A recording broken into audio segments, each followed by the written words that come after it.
所以再见吧，再见吧，苗小姐，能否原谅那个招惹你的少年？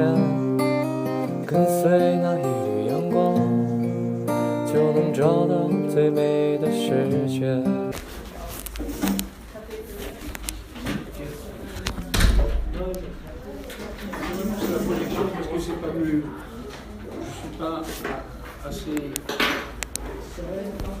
Il faudrait que j'aille chercher une box à la loge.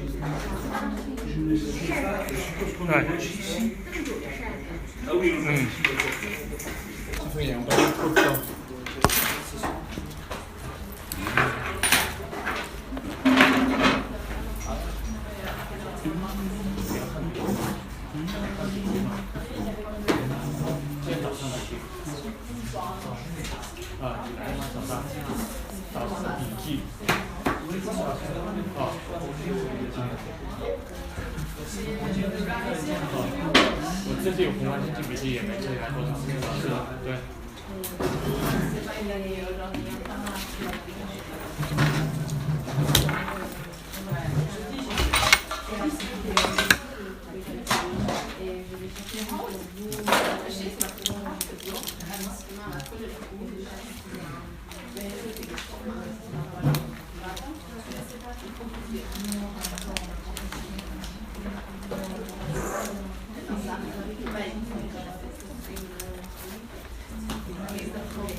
答案吗？是吧？啊，好，谢谢。其实我那个就是我练讲里面好像有看到过，对，啊，谢谢。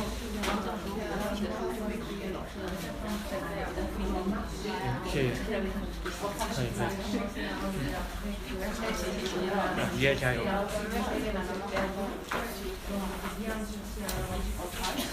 Bien, alors je rappelle où nous en étions.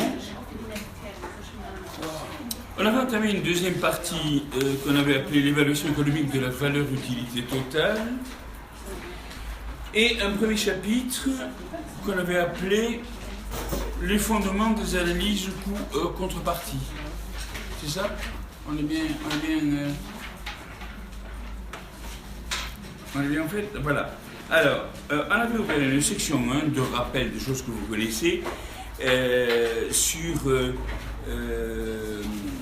sur la théorie de base, c'est-à-dire le lien qu'on peut faire entre l'efficacité des marchés et le bien-être.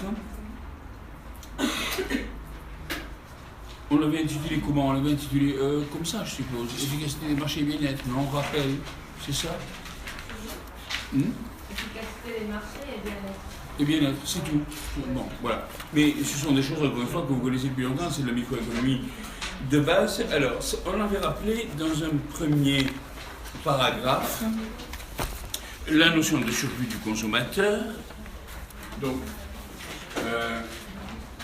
chapitre 1, les fondements, etc. Les fondements des analyses ou contrepartie.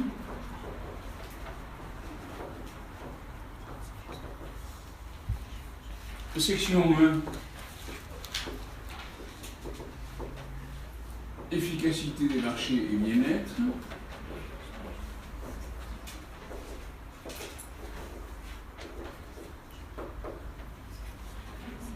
Paragraphe 1. Le surplus du consommateur.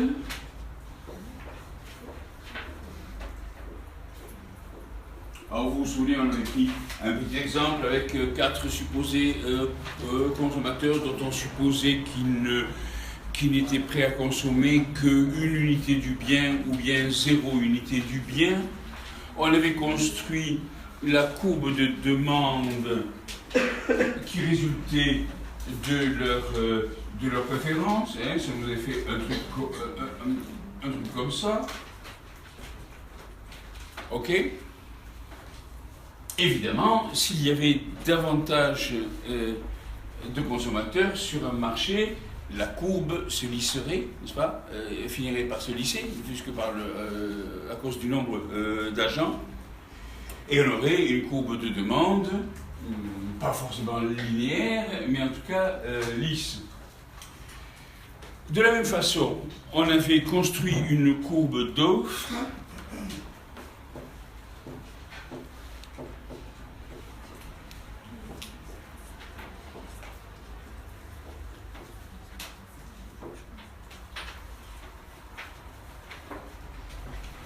et bon, on avait dit globalement donc, que le surplus du consommateur, c'était finalement représenté par l'aire qui séparait la courbe de demande du prix. Ok. De la même façon, on avait pris 4 malheureux producteurs, mis chacun d'un coût. On avait supposé aussi implicitement qu'ils étaient prêts à offrir une quantité ou zéro quantité du bien, n'est-ce pas, suivant le prix, le niveau où le prix s'établirait.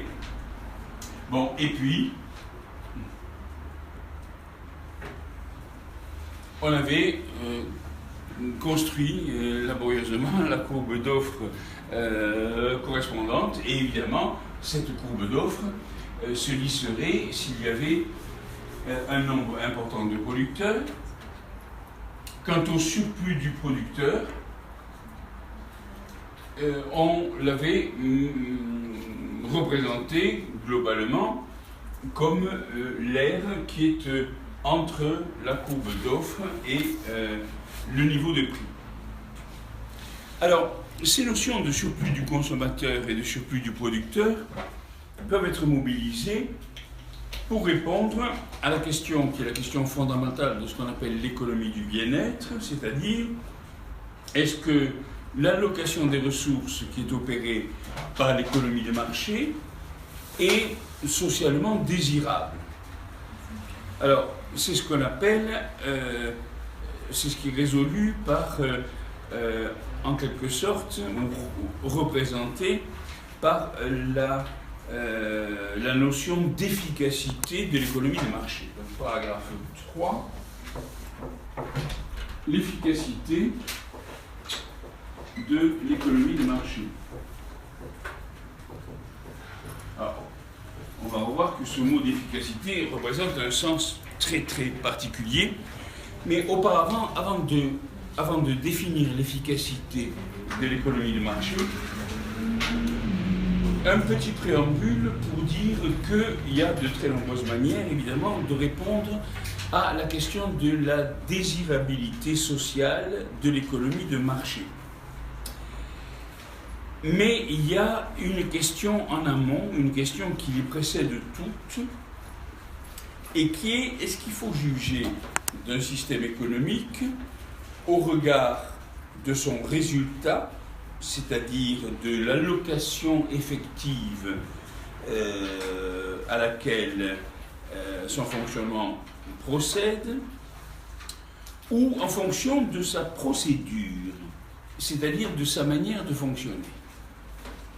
Alors, vous avez des gens qui considèrent que il n'y a que la procédure qui compte. Les économistes les plus libéraux considèrent que finalement seule la procédure compte et que si la procédure est juste, alors l'allocation qui en résulte est elle-même nécessairement juste. Et donc, ils vont soutenir, par exemple, que l'économie de marché serait désirable parce que les transactions y sont libres et que le principe de concurrence peut s'appliquer. Autrement dit, la procédure, n'est-ce pas ? La procédure est juste à leurs yeux, donc l'allocation qui en résulte serait juste. Vous en avez d'autres qui considèrent que le résultat est au moins aussi important que la procédure. si vous voulez, si l'économie de marché ne fait que des nécessiteux, alors peu importe la liberté et la concurrence. Et il faut bien voir que la notion d'efficacité se situe dans cette seconde perspective.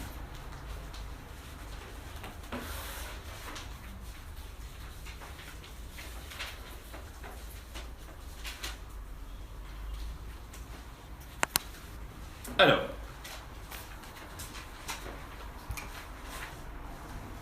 elle met en jeu la notion de surplus agrégé. Quel est le lien qui est fait entre bien-être économique et surplus agrégé? On a vu que le surplus du consommateur, c'était la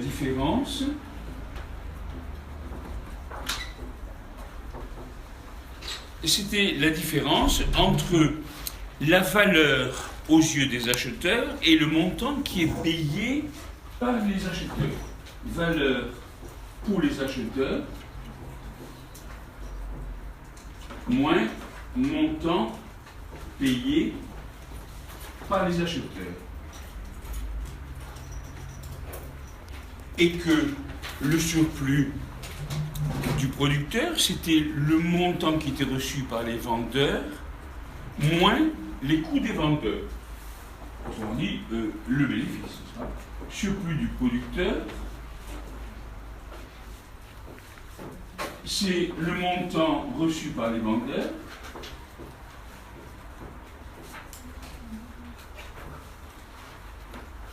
moins les coûts pour les vendeurs. Puisqu'on a mesuré la disposition à offrir par les coûts, n'est-ce pas? Enfin, comment dire, non pas la disposition à offrir, mais la survenue de la disposition à offrir par le fait qu'on était au niveau du coût et qu'on le dépasserait éventuellement. Alors, ce qu'on appelle le surplus agrégé, c'est le surplus du consommateur plus le surplus du producteur. Et donc, la définition de l'efficacité est très exactement celle-ci, de l'efficacité de l'économie de marché. On dit que l'économie de marché est efficace quand l'allocation des ressources qu'elle engendre maximise le surplus agrégé. C'est pas plus que ça, ou pas moins que ça. L'efficacité de l'économie de marché réside dans le fait que elle engendre une allocation de ressources qui maximise le surplus agrégé. Alors, le surplus agrégé, c'est donc le surplus du consommateur plus le surplus du producteur.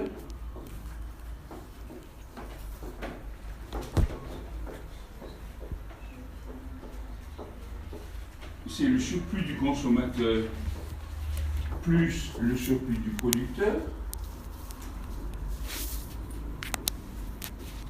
Et donc, si on se réfère aux deux lignes précédentes, ça va être la valeur pour les acheteurs moins les coûts pour les vendeurs.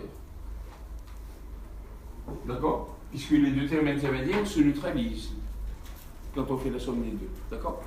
Donc, c'est le surplus agrégé, c'est la valeur pour les acheteurs moins les coûts pour les vendeurs.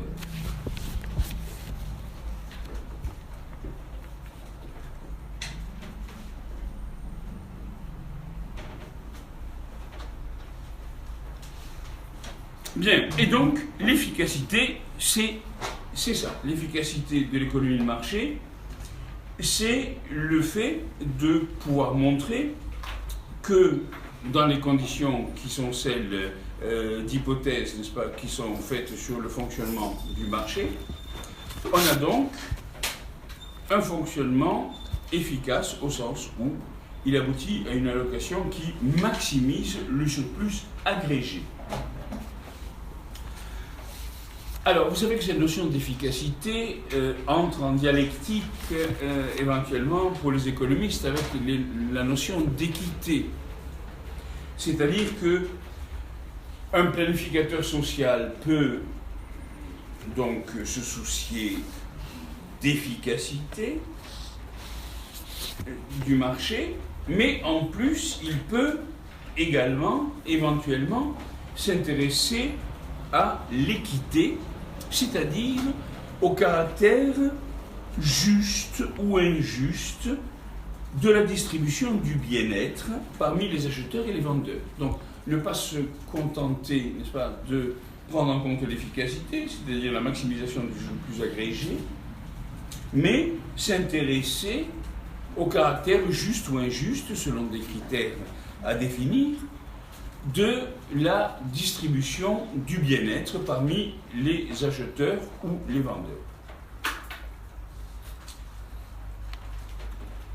À l'équilibre du marché, le surplus du consommateur et le surplus du producteur peuvent être figurés comme ça. Si je fais une courbe d'offres comme ceci, supposons-la pour simplifier linéaire, une courbe de demande comme ceci, alors on va mettre des points. Alors j'ai les quantités bien sûr en abscisse et les prix en ordonnée.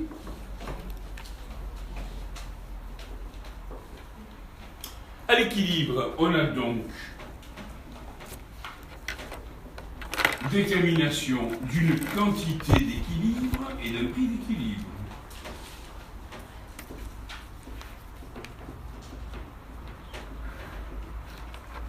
Eh bien, d'après ce qu'on a vu, donc, le surplus du consommateur, c'est tout ce qui sépare toute l'aire qui est comprise entre le prix d'équilibre et la courbe de demande.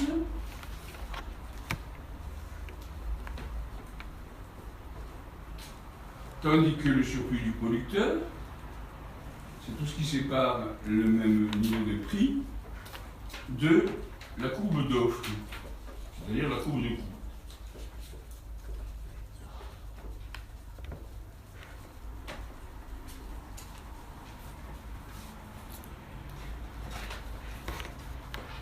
Donc ça c'est la courbe d'offre, évidemment, et ça c'est la courbe de demande.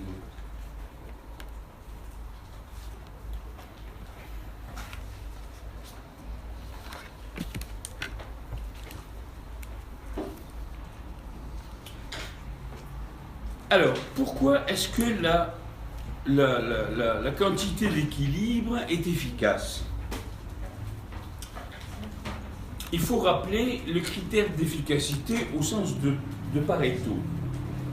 L'efficacité au sens de Pareto, ça revient à considérer qu'une allocation de ressources est efficace si il est impossible d'améliorer le bien-être d'au moins un individu sans diminuer celui d'au moins un autre. Je répète, mais c'est quelque chose que vous connaissez depuis la première année, une allocation de ressources est efficace au sens de Pareto s'il est impossible d'améliorer le bien-être d'au moins un individu sans diminuer celui d'au moins un autre.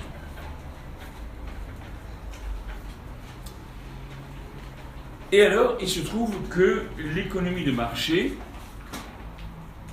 a un certain nombre de caractéristiques très particulières. Premièrement, elle alloue l'offre de biens aux acheteurs qui les valorisent le plus. L'économie de marché alloue l'offre de biens aux acheteurs qui les valorisent le plus. Deuxièmement, et dans le même temps, elle alloue la demande de biens aux producteurs dont les coûts sont les plus faibles. Monsieur, Deuxièmement, l'économie de marché alloue l'offre de biens aux acheteurs qui les valorise le plus, qui valorise le plus les biens. L'économie de marché, deuxième caractéristique, alloue la demande de biens aux producteurs dont les coûts sont les plus faibles. Et troisième caractéristique résultante, l'économie de marché produit la quantité de biens qui maximise la somme des surplus du consommateur et du producteur. Qui maximise ce qu'on avait appelé le surplus agrégé.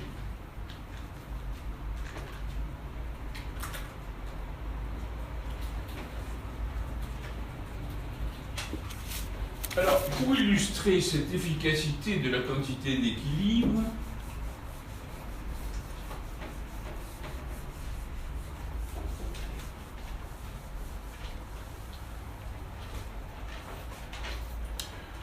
on pourrait faire le schéma suivant.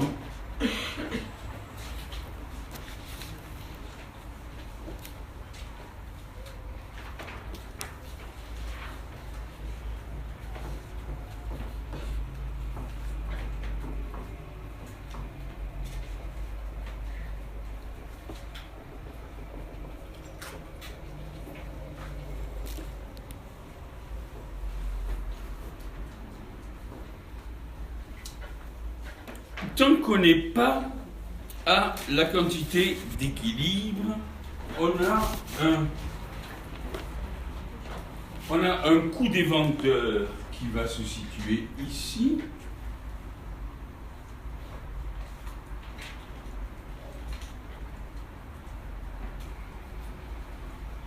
Et on a une valeur pour les acheteurs qui va se situer là.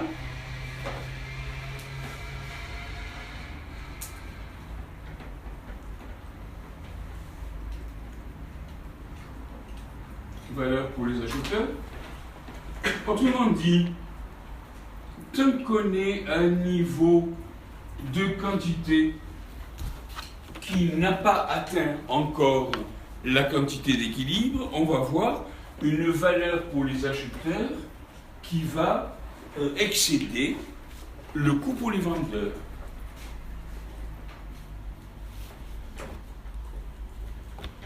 La valeur pour les acheteurs excède, alors ça c'est la quantité d'équilibre,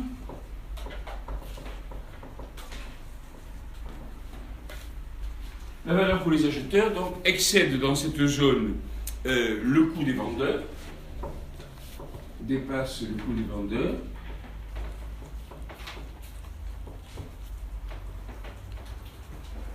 et quand on passe au-delà de la quantité d'équilibre,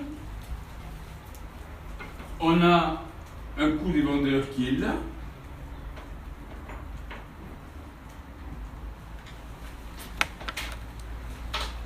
On a une valeur pour les acheteurs qui est ici.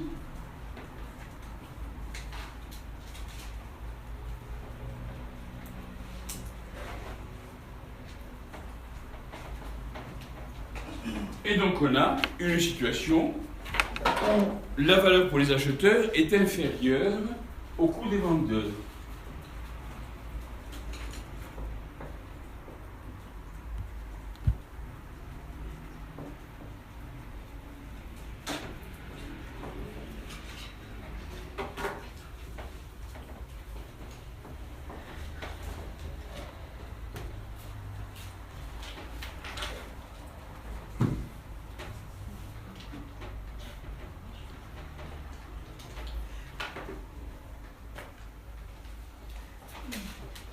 Bien, voilà figurer l'efficacité, si vous voulez, de la quantité d'équilibre.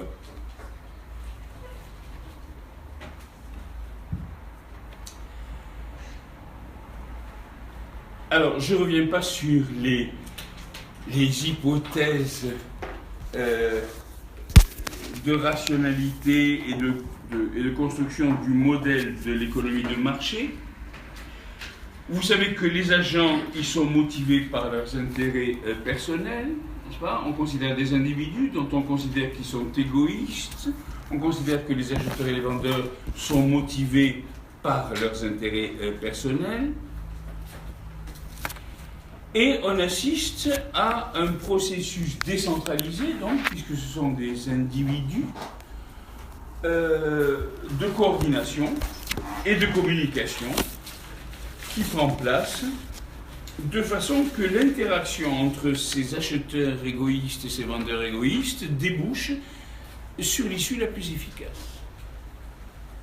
C'est ce que Adam Smith appelait la main invisible, n'est-ce pas?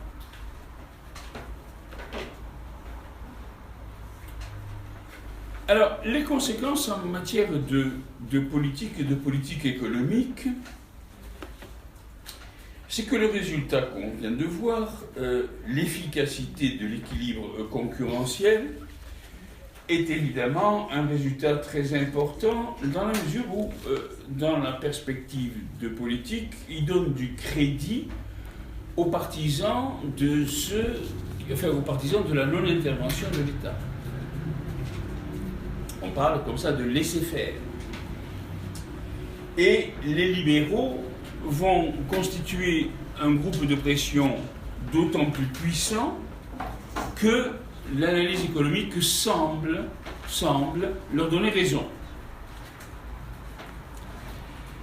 Seulement voilà, le problème c'est que le marché ne fonctionne pas comme le marché théorique construit sur des hypothèses extrêmement précises et particulières, et en réalité il y a ce qu'on appelle des défaillances de marché.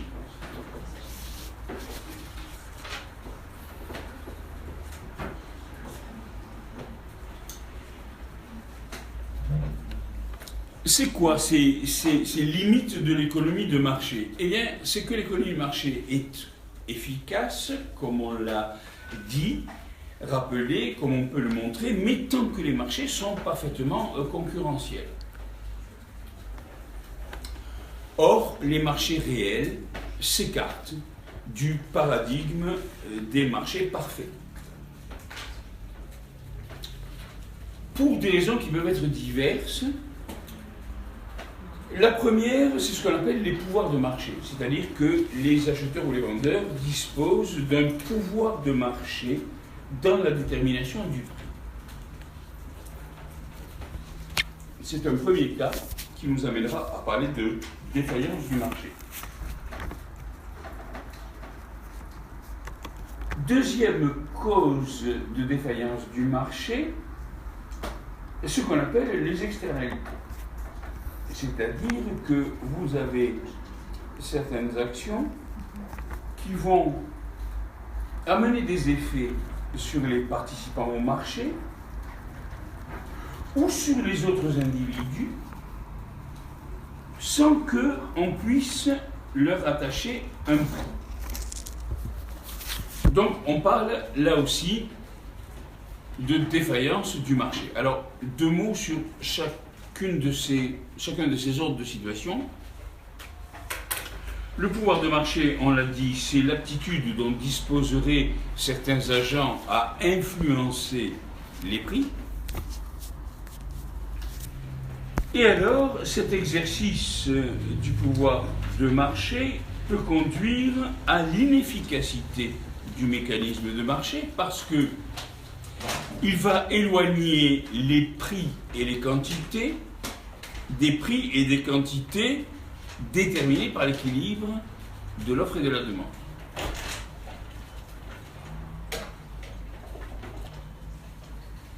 Dans les conditions évidemment concurrentielles.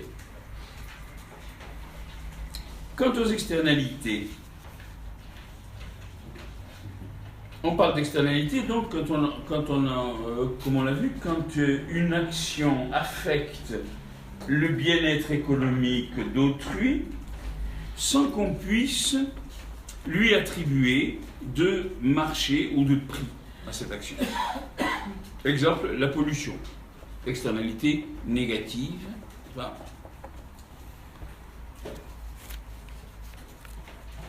Alors, la présence d'externalités a la conséquence suivante, c'est qu'elle va conduire les agents à suragir ou à sous-agir.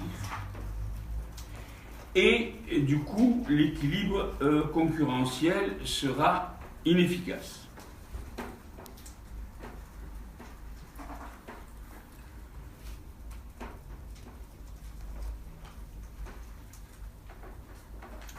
Paragraphe 5, le dilemme équité-efficacité, ou efficacité-équité. Le dilemme efficacité-équité.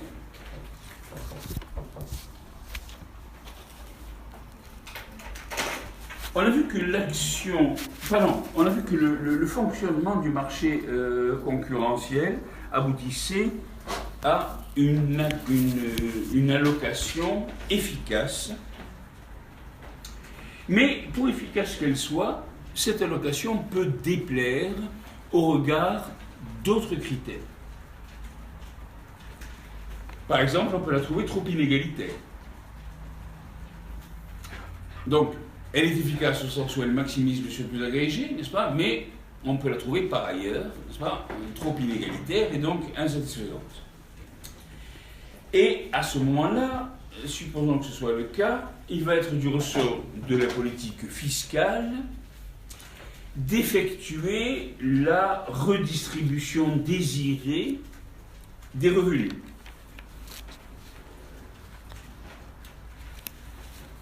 Seulement, cette politique peut détériorer l'efficacité de l'équilibre. D'où, encore une fois, le dilemme. Et pourquoi est-ce que la politique fiscale détériorerait l'efficacité? Parce que la politique fiscale distord les incitations à acheter, à créer, à travailler, à innover. Les courbes d'offres et de demande vont être modifiées par l'intervention de la politique fiscale et l'équilibre sera également modifié. Autrement dit, les objectifs d'efficacité et de redistribution sont parfois conflictuels. C'est donc cette double préférence des économistes pour l'équité et l'efficacité. Les termes de sa réalisation sont quelquefois extrêmement difficiles et on parle alors d'arbitrage efficacité-équité.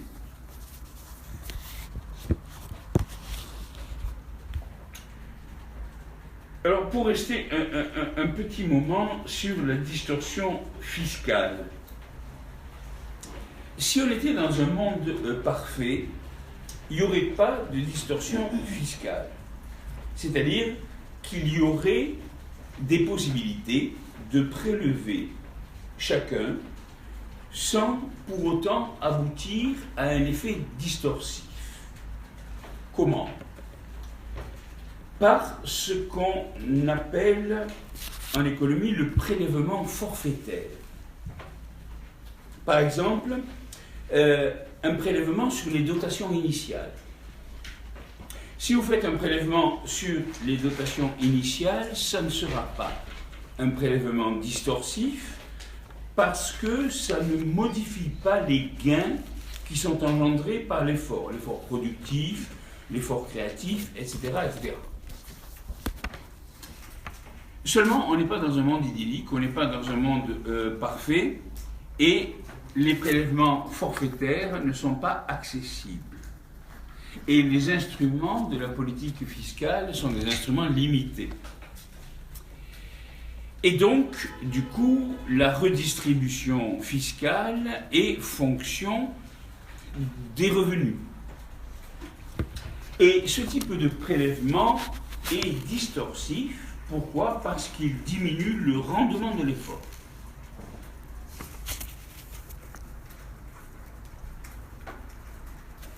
Alors, c'est la fameuse question, c'est la fameuse question des taux marginaux d'imposition. Dans la plupart des pays développés, l'imposition est progressive, c'est-à-dire, alors, par imposition progressive, il faut bien comprendre que ça veut dire différente d'un impôt proportionnel. Et ça signifie... c'est intéressant, mais je pas noter, est-ce qu'il y a des polycopes? Je mettrai Vous avez bien analysé ça. un PowerPoint sur le sujet. Ouais. La distorsion, je le disais, est progressive. Ça veut dire que la part du revenu prélevé est une fonction croissante de ce revenu. Et on dit que les taux marginaux d'imposition sont croissants.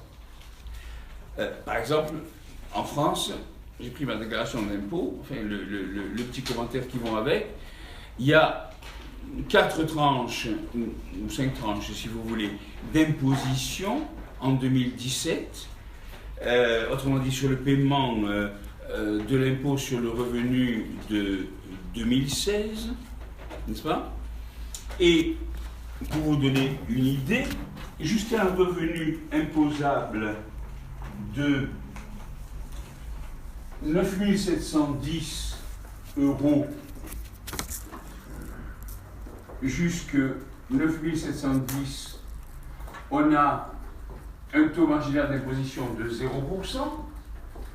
De 9 711 à 26 818, on a un taux de 14,00%.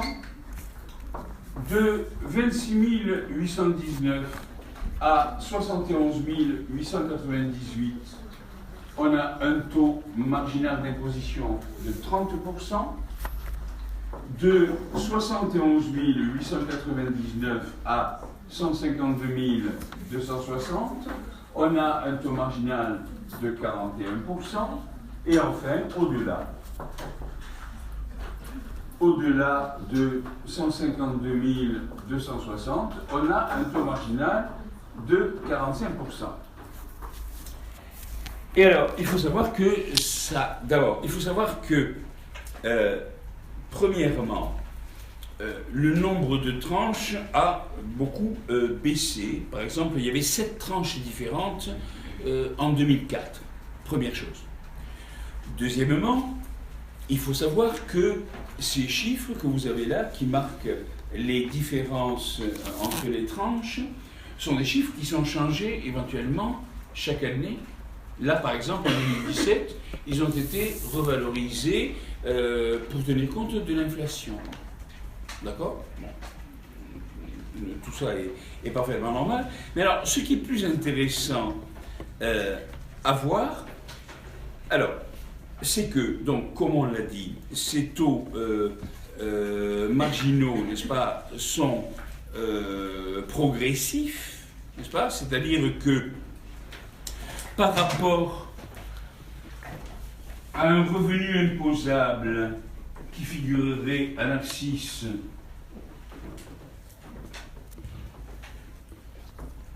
nous allons avoir un taux marginal d'impôt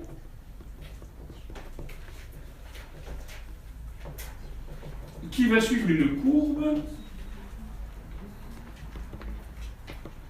qui sera une courbe comme ça, si vous voulez, en gros, n'est-ce pas? Bon, peut-être pas aussi accusé, mais enfin. Alors, il y a une discussion qui est évidemment très très intéressante et dont vous avez entendu parler au cours des programmes politiques, n'est-ce pas, lors des élections récentes, n'est-ce pas, ou dans les débats ou les polémiques à propos de la fiscalité. C'est la question des taux marginaux pour les revenus les plus importants, n'est-ce pas? Alors, pour bien comprendre cette question, il faut d'abord surtout pas confondre taux marginal et taux moyen. Ça, c'est la première chose. C'est-à-dire que le taux moyen d'imposition c'est le rapport entre le montant de l'impôt et le revenu imposable. Et ce n'est pas le taux marginal. Donc, il ne faut pas laisser, je ne sais pas moi, un Florent Pagny, un Depardieu, etc., vous raconter que ces revenus sont prélevés à pas loin de 50%. C'est tout à fait faux, n'est-ce pas? C'est le taux marginal, ce n'est pas le taux moyen. N'est-ce pas? Donc, il y a toute une série de polémiques, si vous voulez, ou de débats entre économistes à propos de cette progressivité. Et certains avancent que quand on les taxe lourdement, ils réduisent fortement leur activité. Et certains font valoir que la collectivité peut y perdre. C'est là que réside l'arbitrage équité, efficacité, n'est-ce pas? Il conviendrait alors, si l'on se situait dans ce positionnement, de baisser les taux marginaux des revenus les plus élevés. C'est notamment la proposition que fait un économiste qui est Mirrlees, James Mirrlees, qui est d'ailleurs un des spécialistes en matière d'évaluation économiste de projet. Et pourquoi faudrait-il s'occuper des plus riches?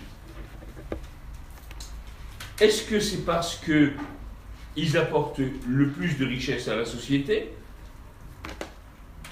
Si on suppose que ceux qui ont le revenu le plus élevé rapportent le plus à la société, ne fût-ce que par le biais des prélèvements, ou bien parce que ce sont eux qui sont les plus sensibles au prélèvement, et là c'est une question d'efficacité. Pardon, excusez-moi, lapsus, d'élasticité. Ils sont les plus sensibles au prélèvement. Toujours est-il qu'il est intéressant de constater que le taux marginal supérieur d'imposition a considérablement diminué, le dernier taux, le taux qui est à 45 actuellement, n'est-ce pas, a considérablement diminué en quelques années en France. Sur l'impôt de 1986, il était de 65%. Et sur l'impôt de 1995, il était de 56,8%. Sur l'impôt de 2003, il était de 49,58%. C'est-à-dire sur l'impôt payé en 2004 sur la base des revenus de 2003. Et donc en 2017, pour l'impôt payé sur le revenu de 2016, n'est-ce pas, il est de 45. Eh bien, partout dans les pays développés, il y a, avec plus ou moins d'amplitude, la même tendance. En Allemagne, on est passé de 53% en 86 à, je ne donne pas le chiffre intermédiaire, à 48,5% en 2003. En Belgique, on est passé de 72 à 55 pour les mêmes années. En Espagne, de 66 à 48. Aux Pays-Bas, de 72 à 52. Au Royaume-Uni, de 60 à 40. Aux États-Unis, de 60 à 39,1.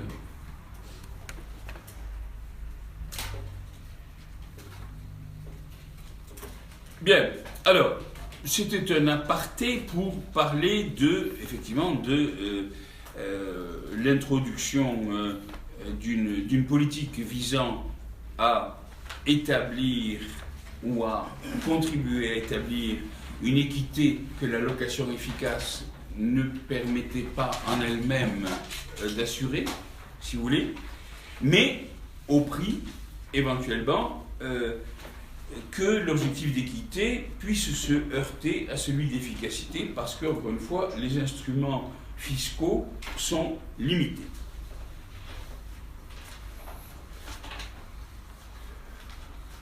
Puisque j'ai été amené à parler impôts et fiscalité,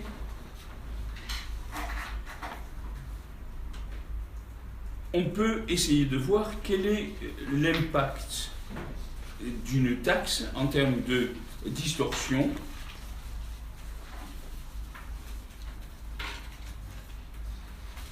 avec les petits instruments que nous avons relatés.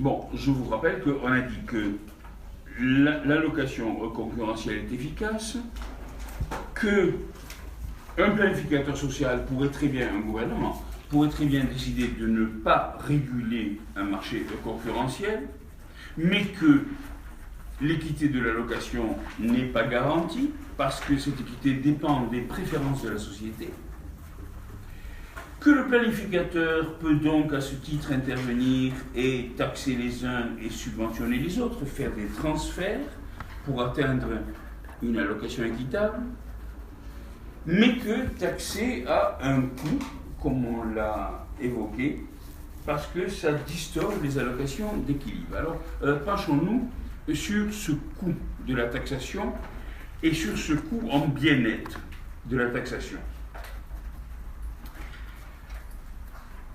Si on place une taxe sur un marché, cette taxe va, en prenant place, n'est-ce pas, va réduire le prix que reçoit le vendeur et va augmenter le prix que paye l'acheteur par rapport à ce qui serait le respect du prix d'équilibre, qui se serait instauré à l'équilibre, sans taxe.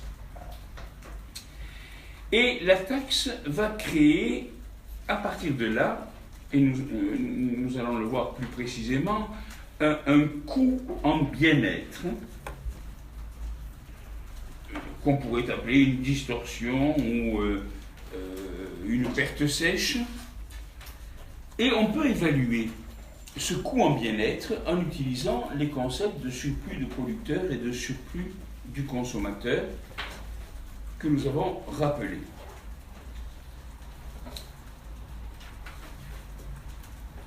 La taxe va créer un écart entre le prix d'achat et le prix de vente. C'est-à-dire que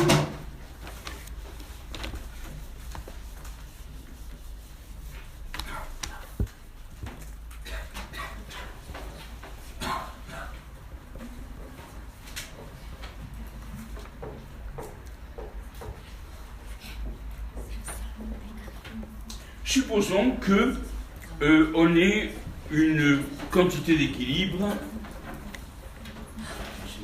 ça c'est l'offre, une quantité d'équilibre qui s'établisse à un certain niveau.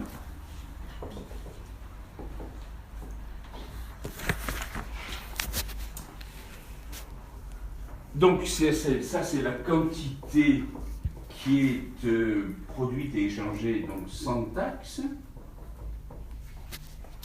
Et supposons qu'intervienne une taxe.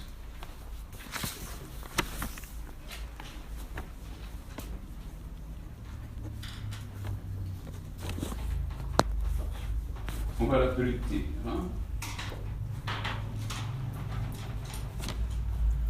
Alors, la survenue de cette taxe fait que le prix qui va être payé par les acheteurs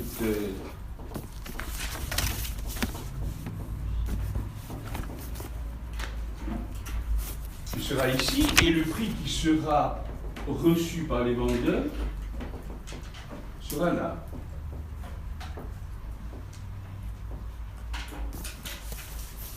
Et donc, la survenue de cette taxe va créer un écart, on appelle ça le coin fiscal, n'est-ce pas? Un coin fiscal entre le prix d'achat et le prix de vente. Première conséquence. Deuxième conséquence, la quantité échangée se réduit. Donc, voilà le niveau où s'établit la quantité avec taxe. La recette fiscale. La recette fiscale sera ici, n'est-ce pas? Donc, T multiplié par Q, hein, la longueur par la largeur du rectangle.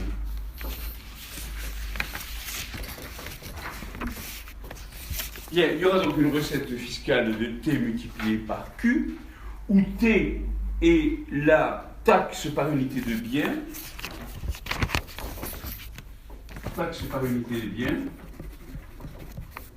et Q est la quantité qui est offerte sur le marché, le niveau des transactions sur le marché.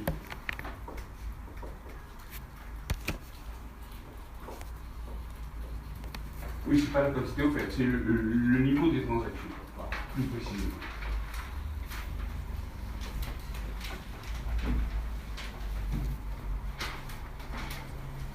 Bien, par conséquent, vous voyez sur ce schéma que nous avons ici donc, des recettes fiscales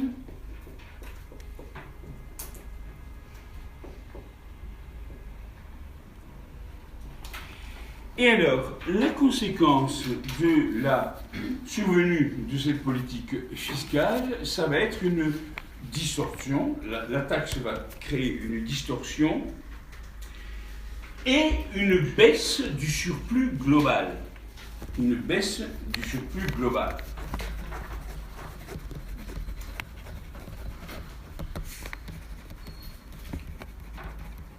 Alors, comment peut-on figurer sur ce schéma cette distorsion et cette baisse du surplus global? Si le prix, je fais le même schéma, mais en faisant figurer le prix d'équilibre.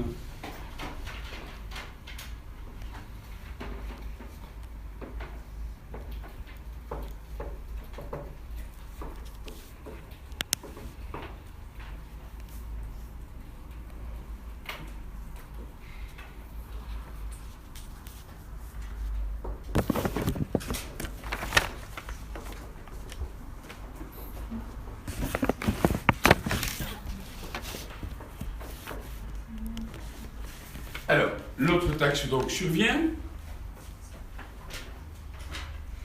Elle crée un coin fiscal. Ça, ce serait le prix d'équilibre sans taxe. D'accord? Prix sans taxe. Ça, c'est donc le prix payé par les acheteurs. On va l'appeler P10 ça. Prix payé par les acheteurs. On va appeler P10B le prix reçu par les vendeurs.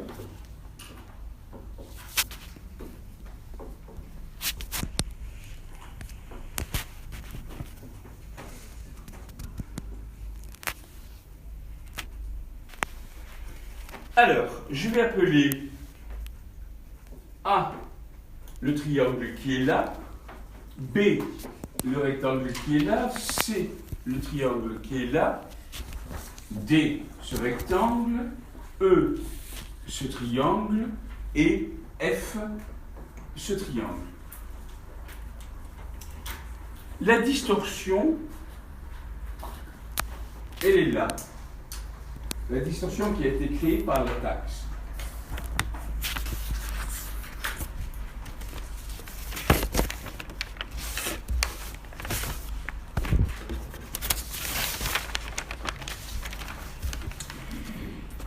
Et on est passé avec la taxe donc d'une quantité Q1 à une quantité Q2.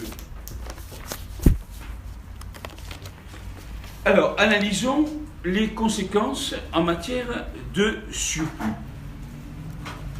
Le surplus du consommateur.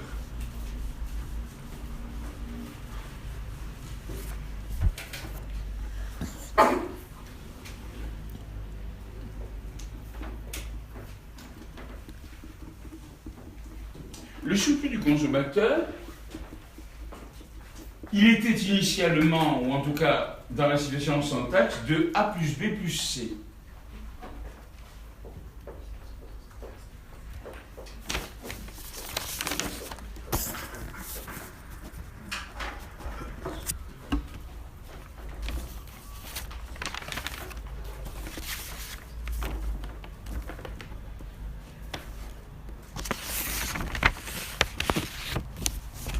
Alors, faire une colonne pour la situation sans taxe, une colonne pour la situation avec taxe, et puis une colonne pour les différentiels des deux situations. Variation. Alors, le surplus du consommateur sans taxe était de A plus B plus C. Une fois la taxe intervenue, ce surplus du consommateur, il est simplement A. D'accord? La partie intermédiaire, disons la partie sous la courbe de demande et au-dessus du niveau de prix. Et par conséquent, nous avons une variation à la baisse du surplus du consommateur d'un montant total qui est celui de B plus C. Le surplus des producteurs, qui était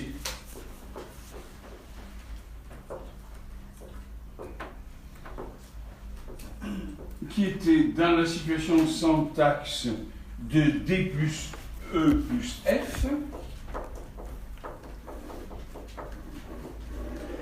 devient dans la situation avec taxe uniquement F.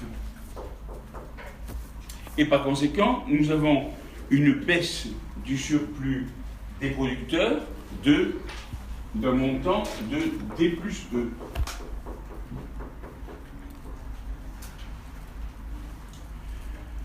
Les recettes fiscales.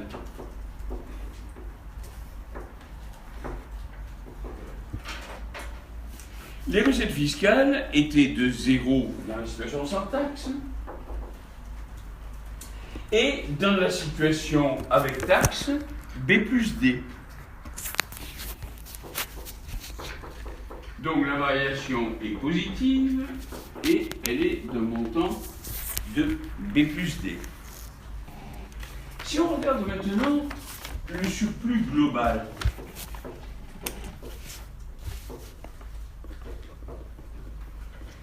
alors le surplus global, c'était à l'origine tout ça, n'est-ce pas?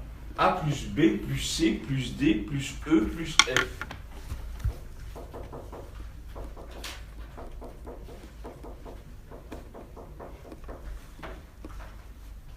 Maintenant, ce surplus global devient A plus B plus D plus F.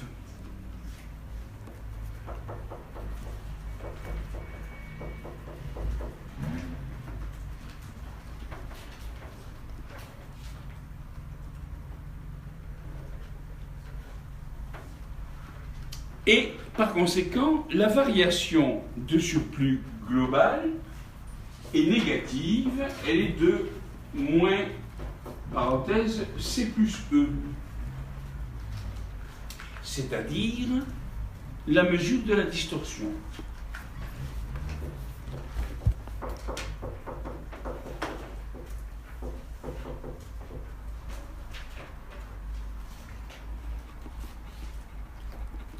C'est la distorsion liée à la taxe qui mesure donc la variation de surplus global. Ce qui fait que, si on récapitule la façon dont se décompose la variation du bien-être total, on va avoir d'une part une baisse du surplus du consommateur. Deuxièmement, une baisse du surplus des producteurs. Troisièmement, une hausse des recettes fiscales.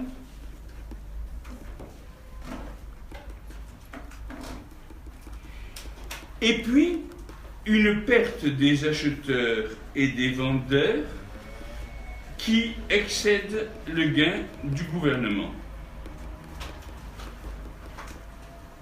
Pourquoi? D'où provient cette perte nette de bien-être total? Ça provient du fait que maintenant, dans la nouvelle situation, il y a certains échanges qui n'ont plus lieu. Autrement dit, la distorsion liée à la taxe correspond à des échanges non réalisés. On a eu une réduction de Q1 à Q2 qui a été due à la taxe, et donc on a un échange non réalisé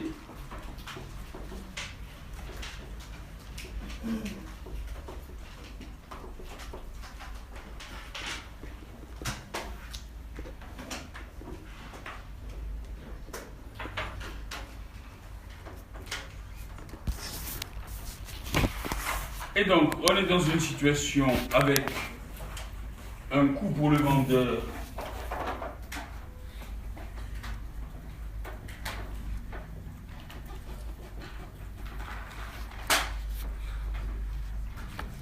qui est ici et une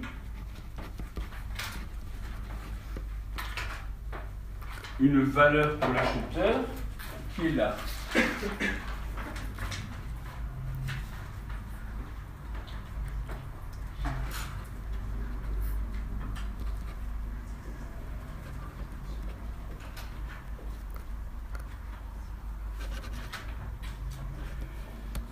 Et alors, pour en terminer sur cette analyse de la fiscalité, vous voyez que la distorsion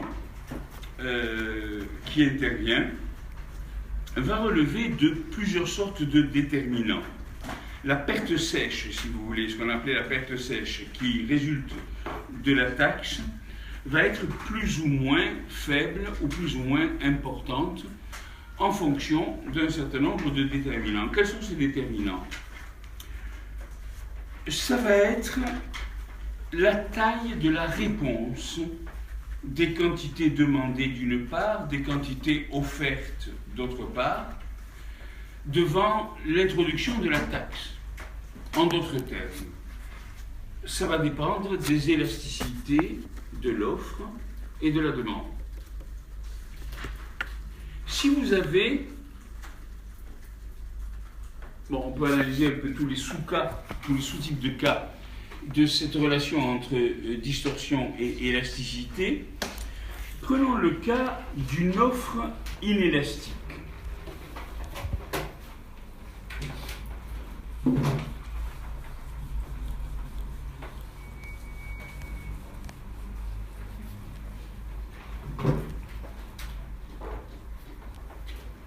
va faire un paragraphe aussi ici. La distorsion, exemple de distorsion. Exemple de distorsion, de point, introduction d'une taxe. Alors, si on a une offre inélastique, relativement inélastique,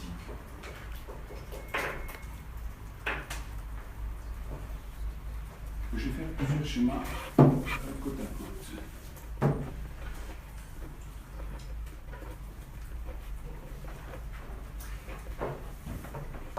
Alors, ça veut donc dire, si j'ai une offre inélastique, que le coefficient directeur de la droite d'offre, si on considère que l'offre est linéaire, n'est-ce pas, que la courbe d'offre est linéaire, pour simplifier, sera important. D'accord? Par conséquent, vous avez donc une fonction de demande comme ça, et puis une fonction d'offre que nous allons faire inélastique.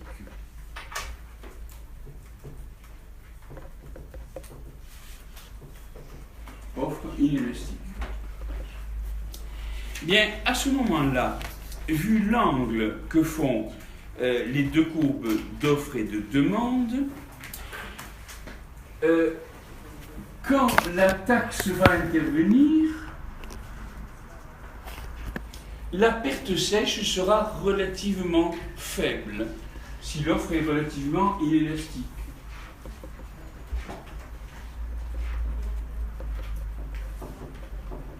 Perte sèche relativement faible, enfin faible, à la suite,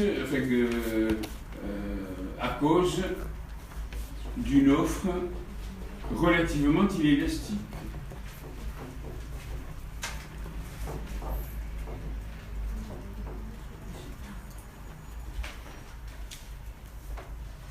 Si par contre l'offre est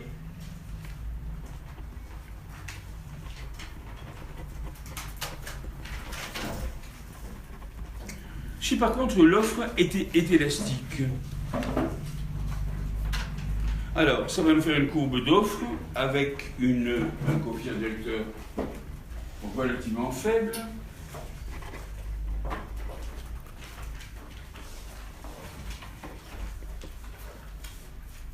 Je fais la même courbe de demande. Et donc une courbe d'offre comme ceci.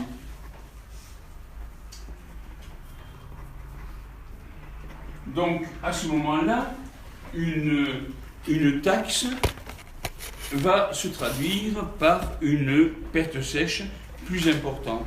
Une taxe d'un montant équivalent va se traduire, donc ça c'est la taxe, par une perte sèche plus importante. Donc ça c'est offre relativement élastique.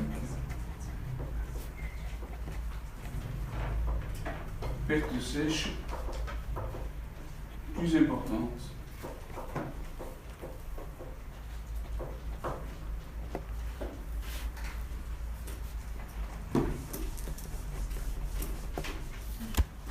Maintenant, si on considère l'élasticité de la demande, si on a une demande inélastique,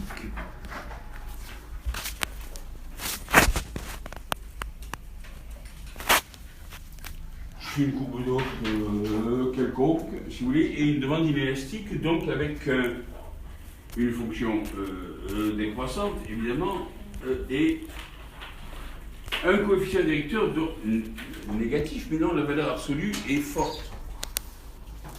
Donc, demande inélastique.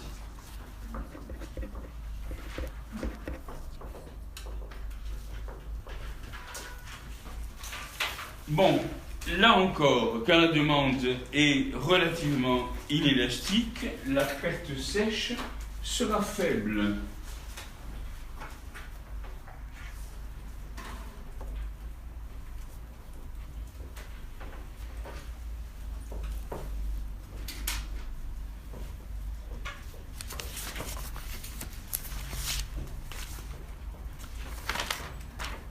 La perte sèche, n'est-ce pas, est faible. Et enfin, bien entendu, quand on a une demande élastique, la perte sèche est grande.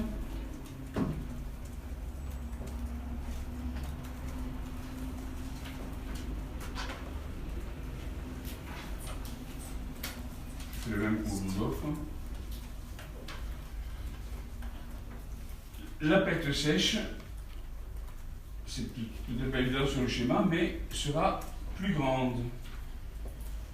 Donc ça c'est demande élastique.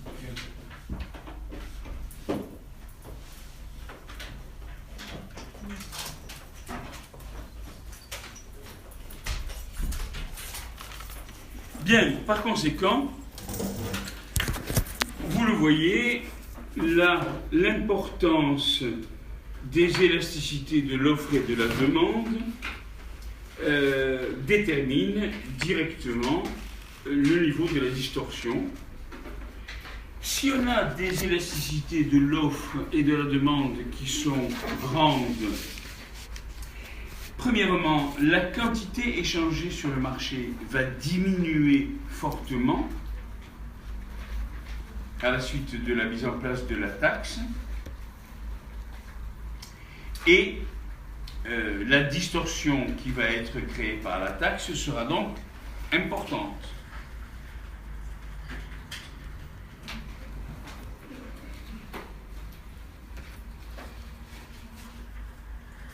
Exemple à propos des salaires et de la distorsion qui pourrait intervenir sur le marché du travail. Si on met en place une taxe sur les salaires, si on a affaire à une offre de travail qui soit très élastique, les distorsions qui s'ensuivraient d'une taxe sur les salaires seront très élevées.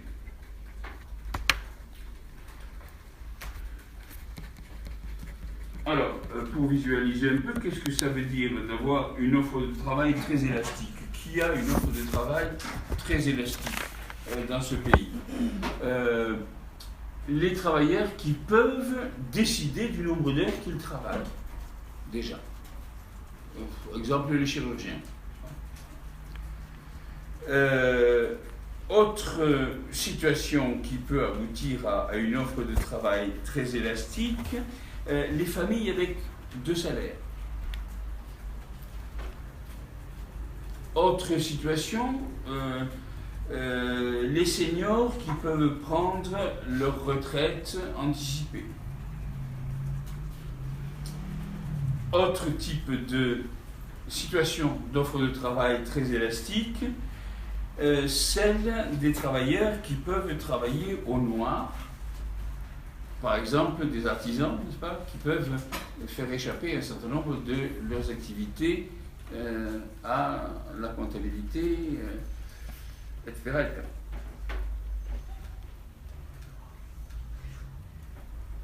Et pour en terminer sur l'examen de cette distorsion, on examinera d'autres types de distorsions et leurs conséquences en matière de bien-être. Mais par exemple les subventions, par exemple un certain nombre d'autres choses.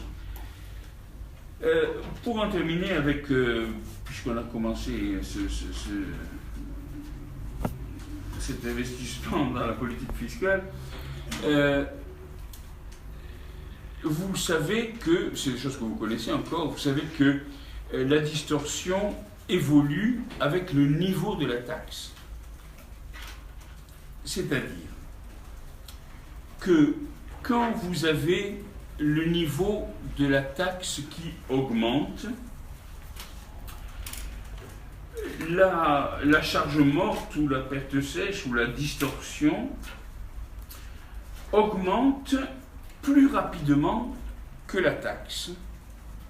Autrement dit, la distorsion augmente plus que proportionnellement par rapport à l'évolution de la taxe, l'augmentation du niveau de la taxe.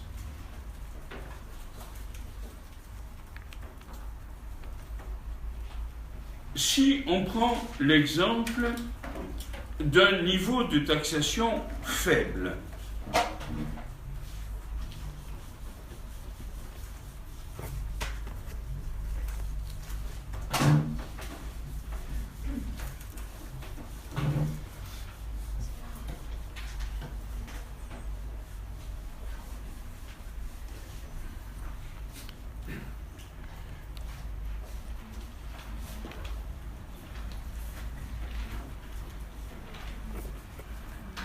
alors, supposons une courbe d'offre et de la demande qui n'est pas de caractéristiques extraordinairement particulières, mais une taxe faible.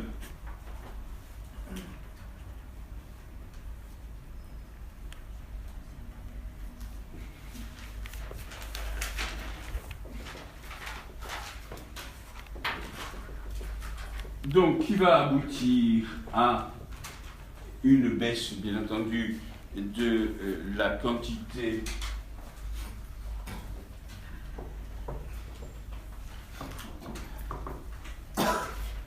observée. Alors, j'ai donc la distorsion qui est ici, Et j'ai la recette fiscale qui est ici.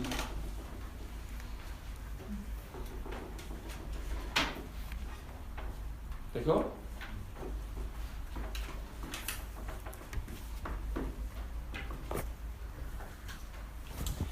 Bien, donc voilà la situation de taxe faible. Si maintenant je considère une taxe moyenne,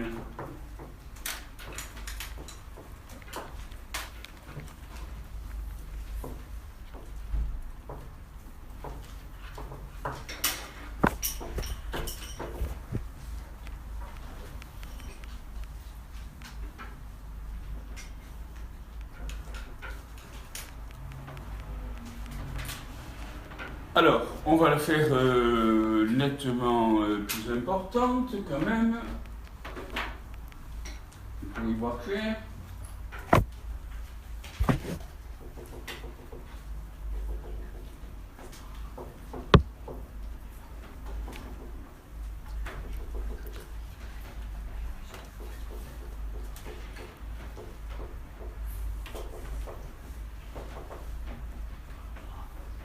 J'ai peut-être un peu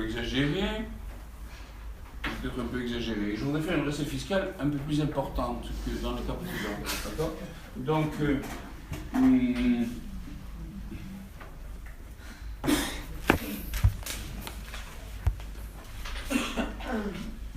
mais bon.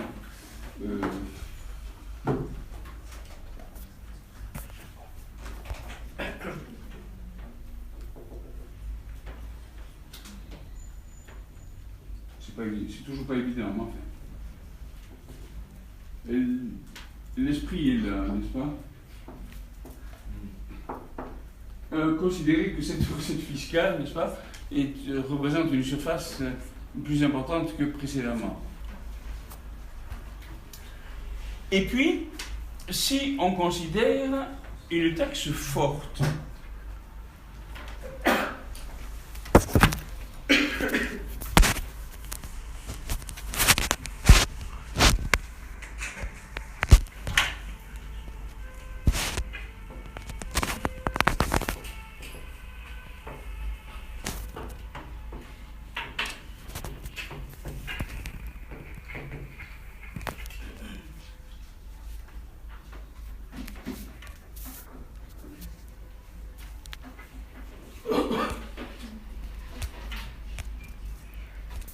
là, on peut y aller.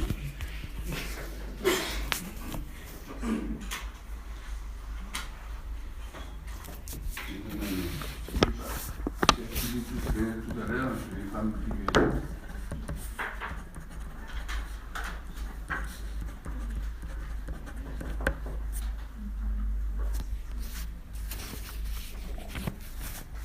Donc, la distorsion est là.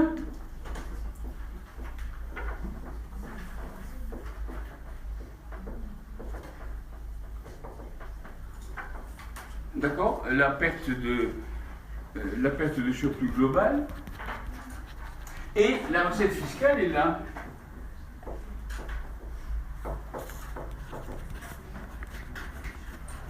Et alors, dans l'esprit, en réalité, j'aurais voulu montrer que dans ce cas-là, la recette fiscale a augmenté par rapport à ce qu'elle était. Et dans ce cas-là, la recette fiscale a diminué par rapport au cas précédent et même par rapport aux deux cas précédents. C'est-à-dire que si la taxe est faible, la distorsion est faible et la recette fiscale est faible.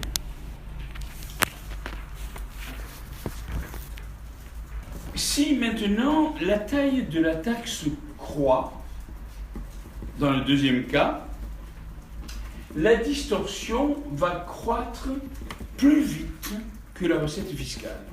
C'est ce qu'on avait dit, n'est-ce pas? Elle croît plus que proportionnellement par rapport à... la distorsion croît plus vite que la taxe. Et la recette fiscale va croître. Troisième cas de figure, si la taxe continue de croître, la recette fiscale va se mettre à décroître parce que la taille du marché se réduit. Autrement dit, on a une allure de la variation de la distorsion avec la taille de la taxe, qui est celle-ci.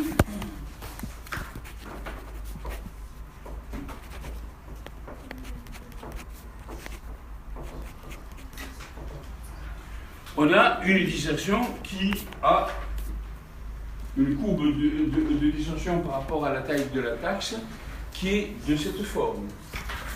D'accord?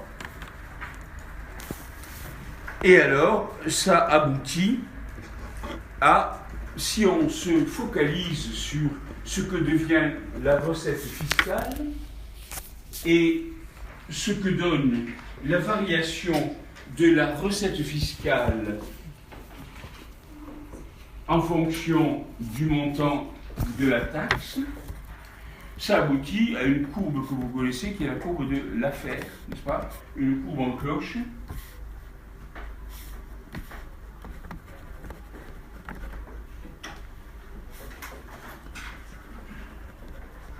C'est-à-dire que la recette fiscale croît d'abord avec la taille de la taxe, et puis se met ensuite à décroître.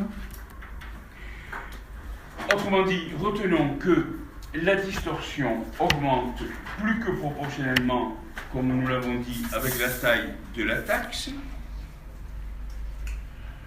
que les recettes fiscales, au contraire, vont commencer par augmenter avec la taxe, mais qu'à partir d'un niveau de taxe qui devient suffisamment élevé, le marché va se réduire à tel point que les recettes fiscales vont baisser, alors même que la taxe, elle, continue à augmenter.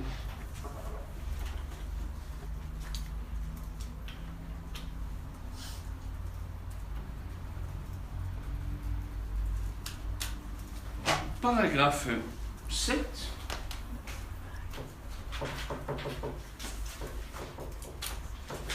Nous allons voir dans ce paragraphe 7, mais ça risque d'être de la prochaine fois, nous allons voir l'effet sur le bien-être des externalités. D'accord?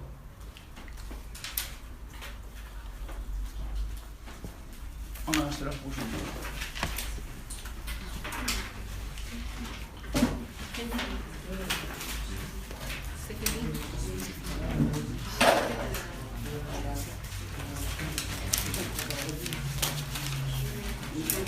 C'est